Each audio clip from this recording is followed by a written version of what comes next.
வேத வாசிப்பு. சங்கீதம் 64.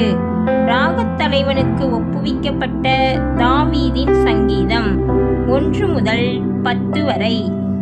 தேவனே, என் விண்ணப்பத்தில் என் சத்தத்தை கேட்டருளும்.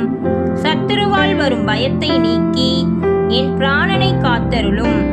துன்மார்க்கர் செய்யும் இரகசிய ஆலோசனைக்கும் அக்கிரமக்காரருடைய கலகத்துக்கும் என்னை விலக்கி மறைத்தருளும்.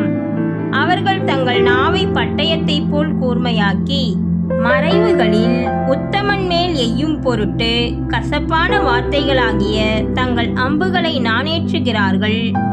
சற்றும் பயமின்றி சடுதியில் அவன் மேல் எய்கிறார்கள்.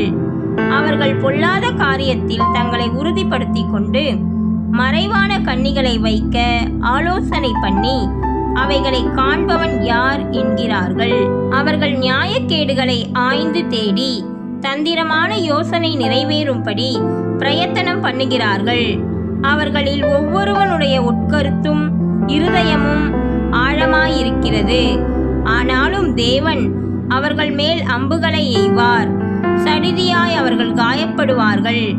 அவர்கள் தள்ளப்பட்டு கீழே விழும்படி அவர்கள் நாவுகளே அவர்களை கெடுக்கும். அவர்களை காண்கிற யாவரும் ஓடிப்போவார்கள்.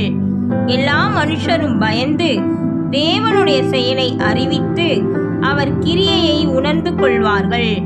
நீதிமான் கர்த்தருக்குள் மகிழ்ந்து அவரை நம்புவான். செம்மையான இருதயம் உள்ளவர்கள் யாவரும் மேன்மை பாராட்டுவார்கள். கர்த்தர் தாமே நம்மை ஆசீர்வதிப்பாராக. ஆமேன்.